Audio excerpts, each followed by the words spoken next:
Hello and welcome to New Thought Center for Spiritual Living.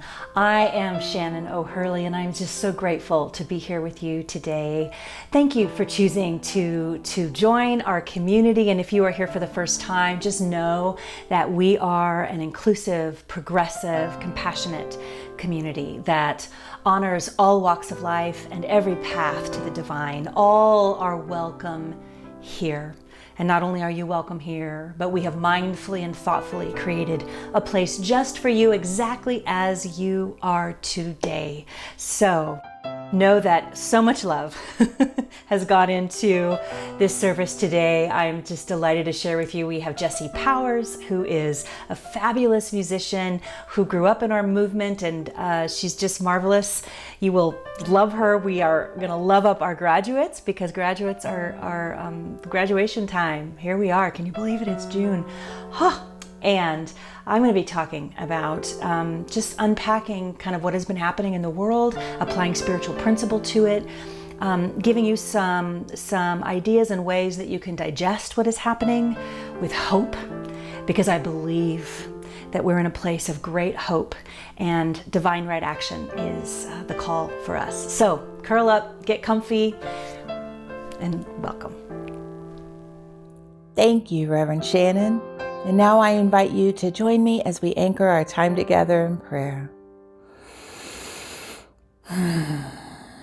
Taking this pause, this sacred moment to turn within and to focus on the truth of the love, the God, the light that is available in every moment, the moment we remember. And so right here, right now, I remember that God is love, that there is this one infinite power everywhere present, available to me and to everyone within the sound of my voice. One life, one love, one beneficial presence, divine. And knowing that this love, this life is everywhere, I know that I am one with it. I know that each one within the sound of my voice is one with this divinity as it expresses in multitudinous ways. And in this place of oneness and peace and joy, I speak a word first for our world, a word of peace, a word of justice, a word of truth. That as our country is coming to a full reckoning of what these words mean, I speak a word of safety and love and compassion, that people are heard, and that democracy stands. And so for all of the people who are hurting this day, for all of the people who are affected by this pandemic, for all of the people who are in fear in any way, I speak a word of grace, knowing that divine love is everywhere present, and right here, right now, I claim and I accept, and I know that this love is right exactly where it needs to be, amplifying the voices that need to be heard and softening the places that need to be softened in us, in the world. And so knowing that this God of love is a God of highest good for all, that is my simple prayer this day. That divine love goes forward to make the crooked places straight. And this God of love has the final word. In this I'm deeply grateful, and we let it be, blessed be, and so it is.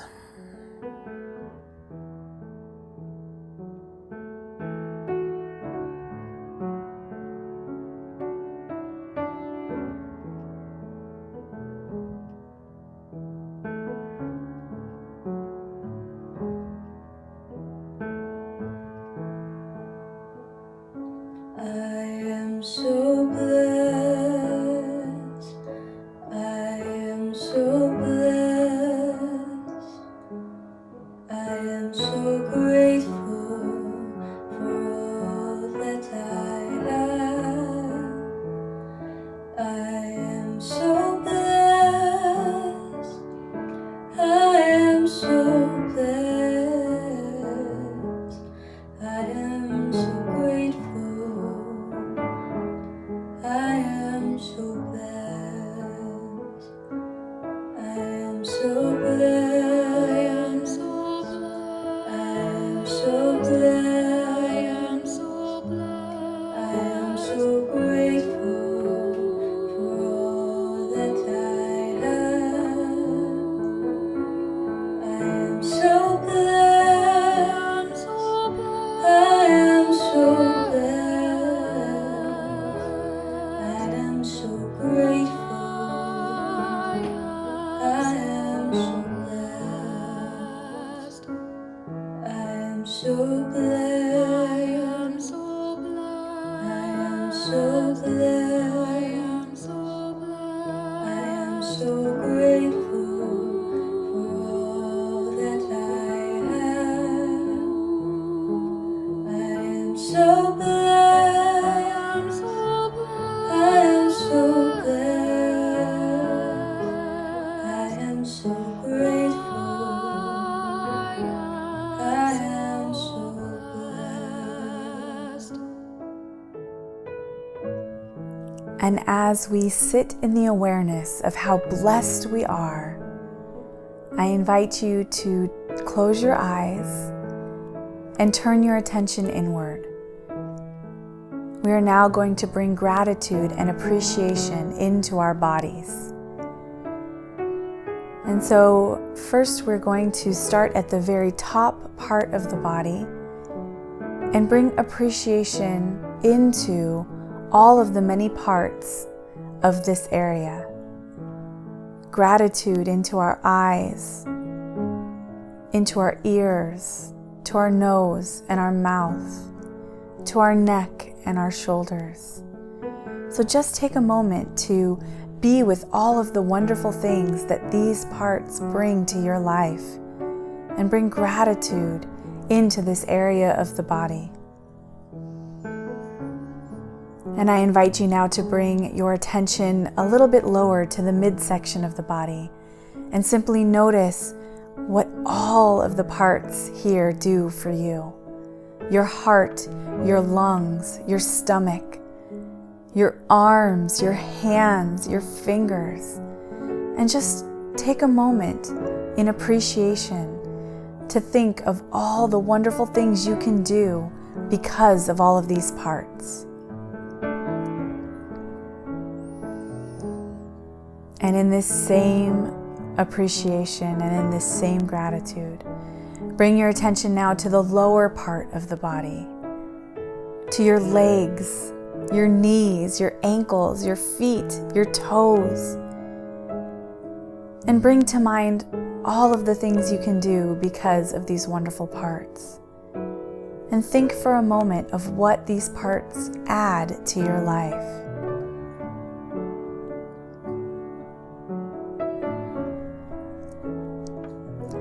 And in this same appreciation and this same gratitude, bring your attention now back to your breath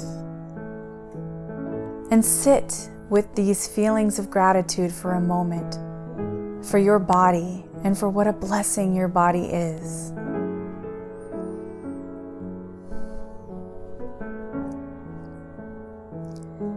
And on your next breath, I invite you to turn your attention back to your space and open your eyes when you feel ready.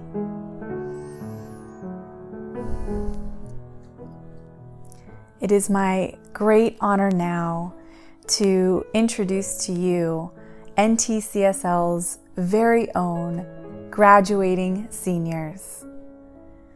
This year we have Claire Miner, Gretchen Gareth, and Millie Tanberg graduating from high school. Today is actually Gretchen's birthday, so on behalf of our entire community, we wish you a very happy birthday, Gretchen. I invite you all now to join me in honoring these 3 graduates. I have been a part of NTCSL since I was pretty much a baby. I was born into it. Gretchen, first thing, happy birthday today. That's fantastic. And I absolutely love your compassion and how you're always there, willing to help a friend who might need to talk. NTCSL Teen Group is really going to miss your amazing smile, your transparent and honest sharing, and your words of wisdom. I feel like I've taken a lot from the community. It's taught me to be more confident, more understanding, and a more loving person. Yeah, I want to bring that with me. I want to be the most loving person I can be towards myself and towards others. I can't wait to see what happens for me. But yeah, thank you for listening. I love you.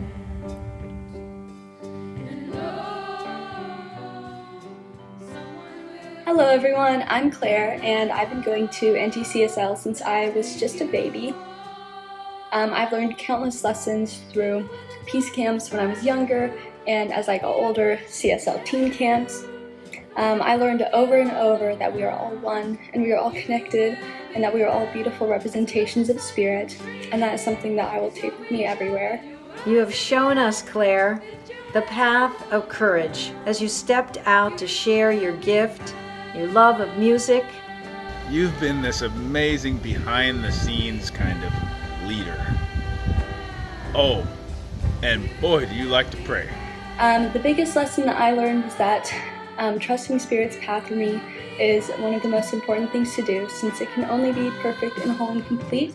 And I really just want to thank the whole NTCSL community for creating such a safe and loving place for me to grow up in, and all of my teachers throughout the years who have helped me become the person that I am today, and also David York for helping me find my passion for music. So thank you all, and I love you all.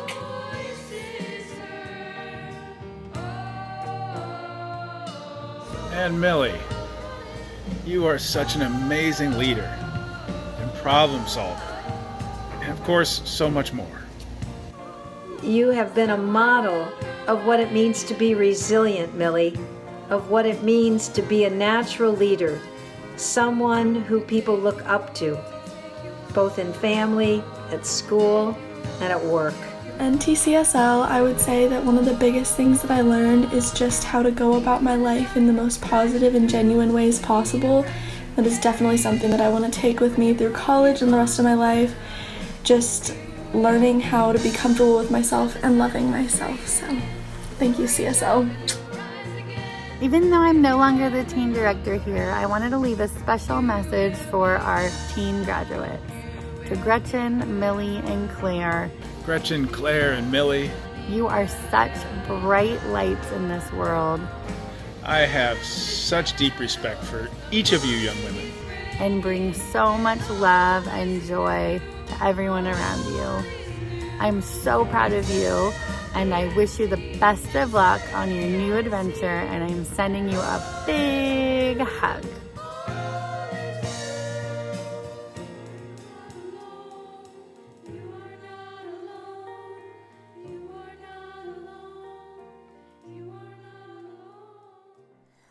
Millie, Claire, and Gretchen, we are so proud of you. On behalf of everyone at NTCSL, congratulations and best wishes on your journeys ahead. I am so very excited now to turn our time over to the wonderful Jessie Powers. Jessie is an artist who states that her musical career was born out of her experiences with Centers for Spiritual Living. So join me now in welcoming the wonderful, the fantastic Jessie Powers.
Thank you so much, Jesse Powers. Wow, what a powerhouse. Oh my word. I'm sure that's not the only time you've heard that.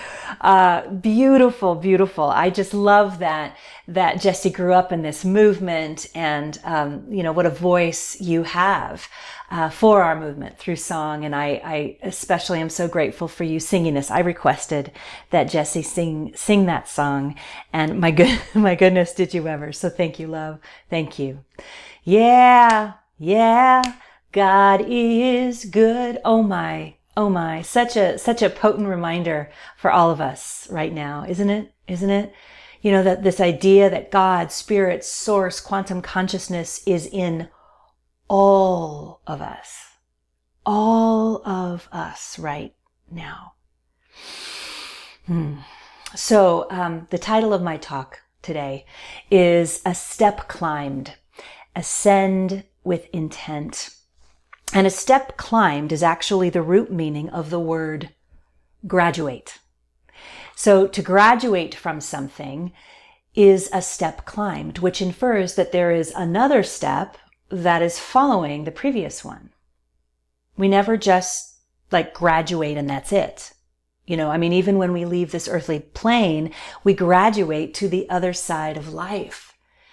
And so as I move forward with some of the thoughts that I have today for you, I just invite you to consider what it is that you have graduated from in your life. Not schools or, institutions or anything like that. Rather, old ways of thinking or, younger ways of being.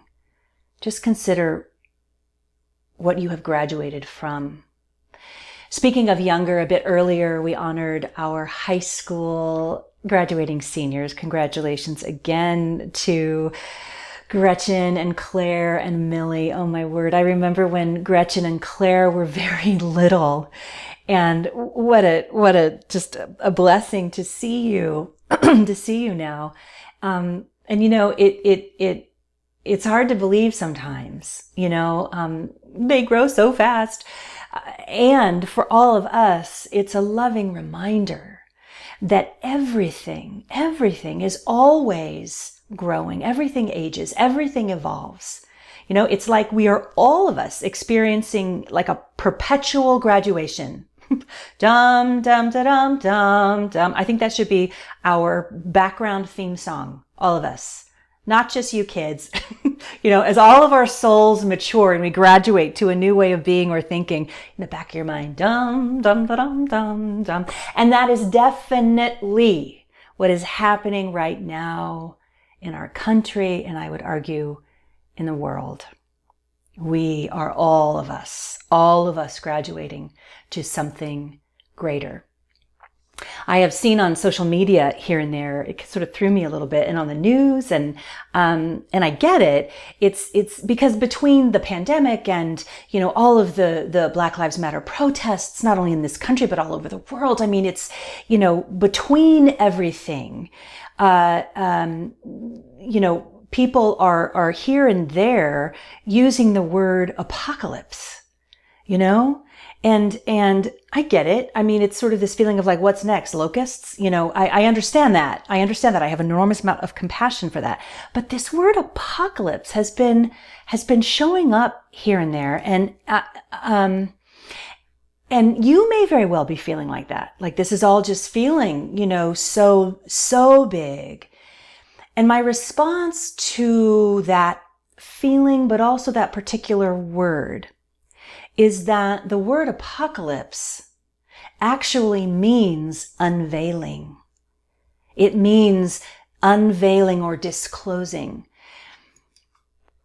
So an apocalyptic time, for example, forces the shadow side of humanity to be fully seen, all that is being unveiled right now. It's so much, it lifts the veil. It discloses what has been unhealed and suppressed deeply in the subconscious, not only individually, but culturally. And it's this apocalyptic time.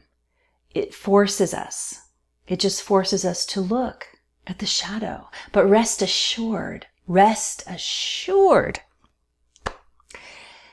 we are here in this unveiling time together. And this time is forcing us to look at the shadow because it is a divine call to action. That's what it is. And I'm going to invite you to turn away. If you have any knee-jerk reaction and there's fear that comes up, I invite you to acknowledge it and turn away from it. Because sometimes there's an unconscious pull during times like this to literally put that veil back on us, But don't miss this. Don't miss this time.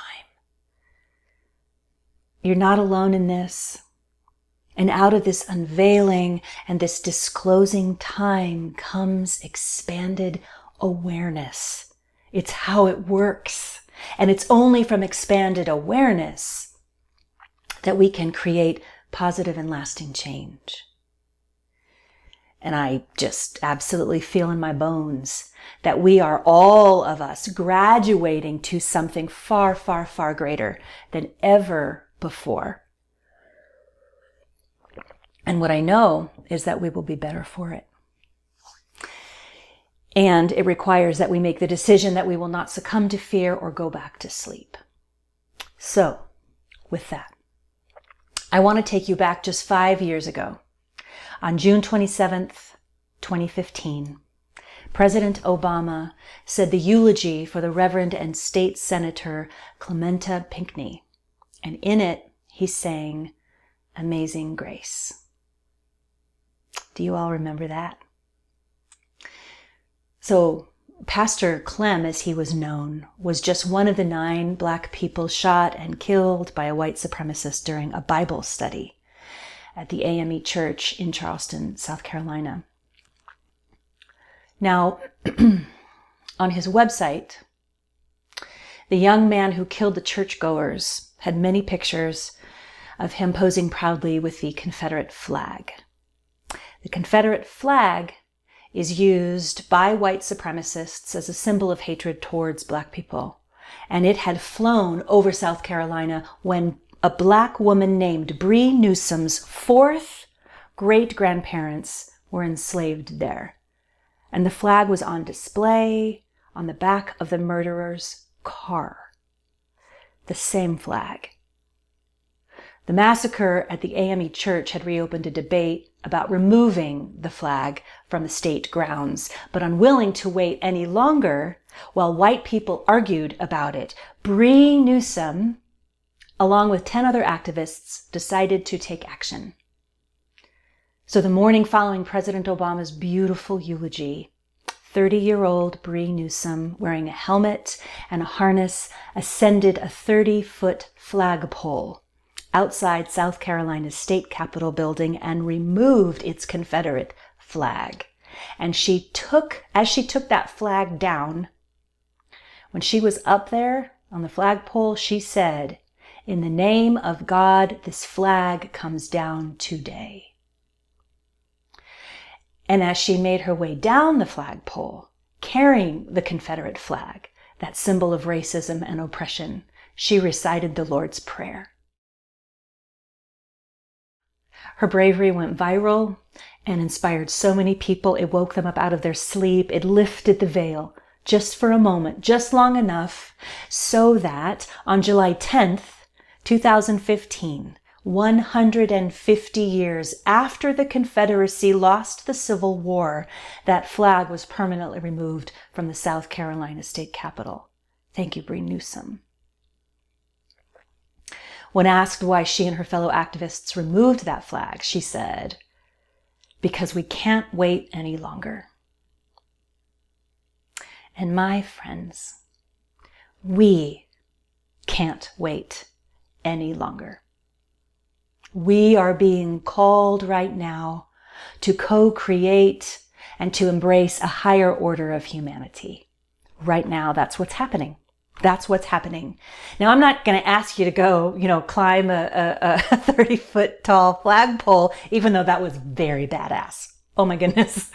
What I am going to ask you to do is I am going to ask you to consider what it is that you can do in the name of love to participate in co-creating and embracing a higher order of humanity.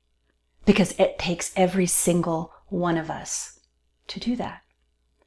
Sometimes the courageous act of another person inspires us and our soul to take action, to take the next step in our own evolution.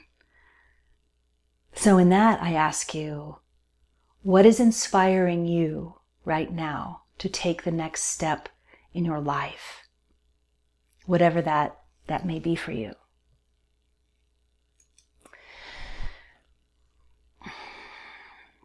So 13 and a half years ago, I went back to school. I had this dream. I wanted to go to grad school. I wanted to study peace building and social justice and how the two intersected with world religions and spirituality. That was my jam. Still is. And one of my very first classes, and hear me when I tell you, I was very eager. Like, I was so excited, like pencil sharpened, new binder. I was totally nerding out with bated breath. I love school. As an adult, anyway, I absolutely love it. I always will. So this class, this is one of my very first classes when I went back, was called Colonization, Globalization, and Race in America. All over it. So awesome. So excited. Now, mind you, I was fully immersed in the teachings of New Thought and Oneness and was seriously considering going to ministerial school, seminary. And I was trying to figure out how I would be able to do both. I thought if I could someday be a New Thought minister, but also had been educated in peace building and social advocacy work, like that would be my dream. So dreams happen. So you know. And, all right, so we go back 13 and a half years. So it was maybe the first or the second day of class when the professor, who I respected her background, I was so excited to learn from her. She said right off the bat, she wanted a very quick answer from every one of us in the class to the following question. The question was, when you hear race, what do you think of? So, you know, the younger, more hip students, more woke students than me at that time said things like social construct and African American. I remember one student said pain. When it was my turn, I unabashedly said, we are all one. The human race. That's what I think of. I think of the human race. So in that moment, my professor's face completely changed. And she hesitated, and I could feel the tension immediately. I knew that I had answered in a way that was offensive, but I truly did not know why. And so she asked me again. She said, but when you hear the word race, what do you think? And like any good religious science student who came out of the 90s, I said, I don't see race. I see human beings. You know, I had been an actor, and the phrase colorblind casting, which was code for we don't see color, the roles are open to everyone, which they weren't always, but that's a whole other conversation. But that phrase, that incredibly hurtful phrase, colorblind casting, was at the top and the bottom of every single audition notice that I received for 10 years. For 10 years, every single one, and there were a lot. And they really, thought that they were being progressive at the time. That was considered progressive back then. So that was what I was coming from, right? And in that moment, my professor, after I said again, the human race, I don't see race, my professor paused and I could feel the energy rising and I knew that I had said the wrong thing. But for the life of me, I did not understand what it was. I did not understand why at all. Now keep in mind, I happen to have been raised in an uber hippie liberal family. My father marched for Dr. King. He saw him up close give his I Have a Dream speech in Washington, D.C. My mother taught Asian studies and world religions. I have my own multi-ethnic, multiracial family. I was befuddled in that moment. I couldn't figure out what the energy was. And I remember the thought flashed in my mind that maybe I don't belong in this classroom. I was mortified. Thankfully, a very kind very loving classmate reached out to me at the break and was so lovely and encouraged me very gently and suggested a few books and a few articles for me to read. And I spent the rest of the semester working very, very hard to unlearn so much of what my previous theology and faith taught me, but also what all of the pop self-help literature that I read and absorbed in my 20s and early 30s. I remember being very quiet for the rest of that class. I listened a lot, and the paradigm that I had been taught as a white person of privilege slowly began to shift. A while later, I was somewhere at some church or in some spiritual class when I heard a quote that was attributed to Ernest Holmes that I had never heard before. And the quote was, "Oneness is not sameness. Oneness is not sameness." It was the first time that I heard that, and tears streamed down my face because finally, I could find a way to marry this incredible social advocacy work and social justice work and my faith. And so not long after that, I applied for ministerial school. And even in ministerial school, that was an adventure in and of itself, because often I felt kind of like the lone voice. And that's okay. That was mine to do at that time. And I thank God for that classmate back in my very first class who saw my heart underneath my well-meaning ignorance, because it was well-meaning. Audre Lorde said, "It is not our differences that divide us. It is our inability to recognize, accept, and celebrate those differences." Celebrate those differences. I think back to what a blessing it was that I was surrounded by people who were engaged in this work. And they taught me, they taught me so much. I share this story with you because what I want you to know is there is enormous value in bringing your vulnerability to the conversation, to this work. And I can't emphasize enough how crucial it is to be gentle with yourself in this work, in this next phase of our human evolution, my white friends. To be gentle with yourself and to do the work as you're being gentle with yourself. So in A Course in Miracles, it says, "Where would you have me go? What would you have me do? What would you have me say? And to whom?" This is such a beautiful reminder.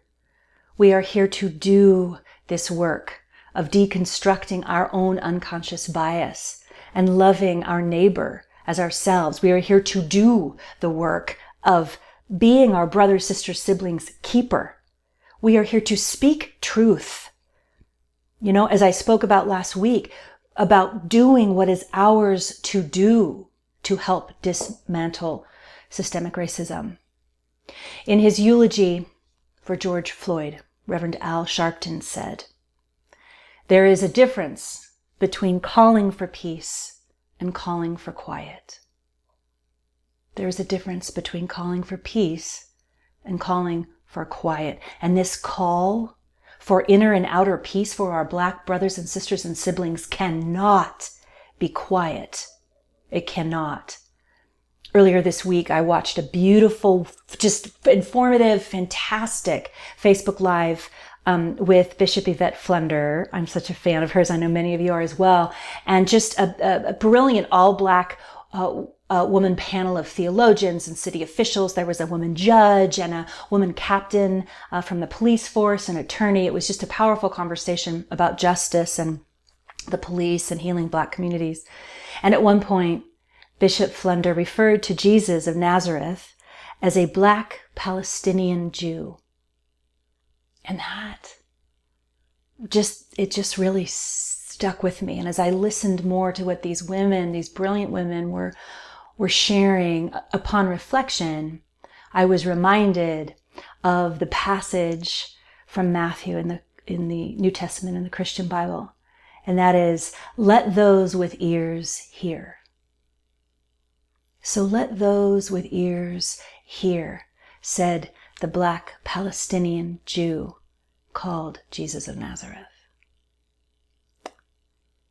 I have been so heartened to see that people all over this country are still showing up. They're showing up, they're asking questions. There are communities, much like ours, that are engaged in book studies and classes on the subject. Many of the best-selling books on anti-racism and understanding white privilege, I understand, are on back order. Due to so many white people ordering them and wanting to educate themselves and wanting to learn. In fact, I posted a resource on my social media sharing, with a link to Black-owned bookstores. And when I visited them, many of them had messages of thanks that they were doing their best to fill the orders so quickly because due to the large number of people now supporting them, they were doing their best. And it was just, oh my word, it was so beautiful to see. We now have had people show up peacefully to protest in all 50 states. And they are still showing up. One of my dearest childhood friends has a home in a very small town up in upstate New York, where she and her family have chosen to shelter in for now. And she shared that even up there, over 1,000 people showed up yesterday for change. In my mom and dad's little town, there's a collective of young folks, our beloved Generation Z, our Gen Zers. They're the ones that are younger than the millennials, for those of you who don't know. And they organized this peaceful demonstration. And they also invited law enforcement officers and people who did not agree or do not agree with Black Lives Matter, with that movement, to start a dialogue about racial issues, these kids, these high school kids. And so what I want to share with you is that in the midst of all of this unveiling, this incredible unveiling that is happening right now, there is so much reason for hope. There is so much reason for hope. There is something called a tipping point. A tipping point is defined as the point at which a series of small changes or incidents become significant enough to cause a larger, more important change. And in his book, The Tipping Point, Malcolm Gladwell writes, the tipping point is that magic moment when an idea, trend, or social behavior crosses a threshold, tips, and spreads like wildfire. And my heart leaps at the realization and the knowing that we are all in the midst of this tipping point. We are all of us in our lifetime, my friends, in our lifetime. Just as Bree Newsom ascended the flagpole with intent and took down that Confederate flag, we too are being called to ascend with intent to a higher place within ourselves, to dismantle anything that stands in the way of love. So here's what I know. We are in the process of creating something that we have never seen in American history. We've never seen it. In 1935, Langston Hughes wrote, "Oh yes, I say it plain, America never was America to me. And yet, I swear this oath, America will be." America will be. As spiritually awakening people, I believe that as a soul collective, we are finally getting that complacency and silence is no longer an option. It's no longer an option. We have graduated from that old, outdated behavior. The time is for us to move our feet, divine right action, do what is ours to do. And thankfully, my friends, we have ears to hear. Let's pray. So I invite you to just take a breath, take a deep breath in. What I know is that there is one God, one spirit, one source, one energetic field of quantum consciousness that is love itself, called by so many names. And this love is at work. This love is at work through each one of us. In the name of love, we are graduating to the next step as we do what is ours to do each hour, each day. And so from this place of grace, I bless all of our beloveds everywhere in our country and around the world that are doing this work, that are keeping the veil lifted, that are shining light into the places of pain and anguish, that are dedicating themselves to calling for peace loudly. And what a blessing that is. I bless all of our beloved Black and brown brothers, sisters, siblings all over this country, allowing this prayer to be a beacon of love and comfort right where they are, right where they are. And I affirm in this moment that there is a love that is growing, that is building, that is bigger than we have ever known. And what a blessing this is. And so in this place, from this moment, I bless all the protesters, affirming their health and their safety. I bless all of those navigating COVID, affirming their health and that love is right where they are. And I bless all people who are worshiping in whatever ways they worship at home. Their mosques, ashrams, synagogues, temples, altars at home, I bless them on behalf of each one of us here. And so in the name of peace, in the name of love, and with profound gratitude and thanksgiving, I allow all of this to be. I allow all of this to be. I let go, I let God, I let love. And so it is. Amen. I'll see you in a bit. Thank you, Rev Shannon, for sharing your wisdom with us. And Jesse Powers will be back with music again soon, but right now it's time for our conscious giving. We're so grateful you chose to be with us today. So let's please all pay it forward so that we can continue this live stream. You can give through the mail, your bank, or you can actually text to give at 503-966-3236. However you choose to give, we are truly grateful. So let's take this giving intention and hold it close to our hearts as we join together in this blessing. From the love of pure spirit within me, I bless this gift. I send it forth to heal and bless and prosper. It does good work in the world and returns to me multiplied abundantly. And so it is. Welcome back, Jesse Powers. Sometimes it feels like my heart is stuck in a revolving door. It can get me down so much. I don't even want to mess with it anymore. Oh, that too familiar feeling, oh, I know it well, but I don't let it get too far. No, I'm too good at staying cool now. Yes, I am learning the art, and I'm getting good at letting go, yeah, getting good at giving it over, 'cause I know it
Thank you, Jesse Powers and our band. You guys are so great and inspirational. So I have a few announcements today, so join me this coming Wednesday from 7 to 7:30 as we continue our spiritual practice Wednesdays with a prayer for our country. I will be presenting the wisdom this evening using the Hawaiian tradition of Ho'oponopono. The link to our Wednesday night service is on our homepage, so check it out. And then on Thursday, we will continue the NTCSL Book Club. We're studying the Book of Longings by New York Times bestselling author Sue Monk Kidd, and that's from 6:30 to 7:30. You can still join. For more information and the link also to register, go to our homepage. And then starting on Monday, June 8th, for 8 weeks, Unpacking Whiteness, Seeing Race, with our wonderful Jen Moore, and that will be 6:30 to 7:30. This is going to be a fabulous and informative class. I will see you there. If you haven't registered already, you'll find that link on our homepage. Scholarships are also available. I look forward to seeing you all there. And then visit our new online bookstore for your shopping convenience with over 400 items. You can now also purchase a gift card for the bookstore, so be sure and go and check it out. The link is on our homepage. And then, as always, please subscribe to our YouTube channel, like it, and share our videos widely. We so appreciate it. And also, anything else you need to know, make sure you just go to our website for all events and details. All right, Rev Shannon, back to you to close us out. Thank you so much again, Jessie Powers. And everyone, check out her music on her website. She's very prolific. Jessie, you're very prolific. It's wonderful. Blessings in all that you do. Thank you again to our entire team that brings all of this, all of these moving parts, all of this together for us every Sunday. I want to remind you of the class again that many of us are taking. It is called Unpacking Whiteness, Seeing Race. The link is available on our website. Please register for it again. You know, if money is an issue for you, scholarships are available. No one is turned away. Please know we have our board members, our staff, ministerial staff, our music team, production team, members from, all areas of the church, including so many of you congregants, and our beloveds from around the country. We have friends from communities in Colorado and California, from corners of Oregon. So we're all going to join together. Everyone is welcome. I'm going to take the class. I'm looking forward. I know that I will learn from Jen, and I'm taking it with my daughter McKenna, she'll be turning 18 during the class. So that's going to be a wonderful experience. And just, you don't want to miss it. It's our work to do. It's our work to do. So also just be sure that you go right through to the Zoom link if you want to join us for our conversation. We're going to go a little bit deeper with sharing some things that might have come up for you during the talk. I look forward to that. And if that is not your jam, I look forward to seeing you in the class or on Sunday. Until then, let us do our final blessing together. May you go in the light, as the light, and with the light, until we meet again. May the long-time sun shine upon you, all love surround you, and the pure light within you guide you on your way. Know that you are loved.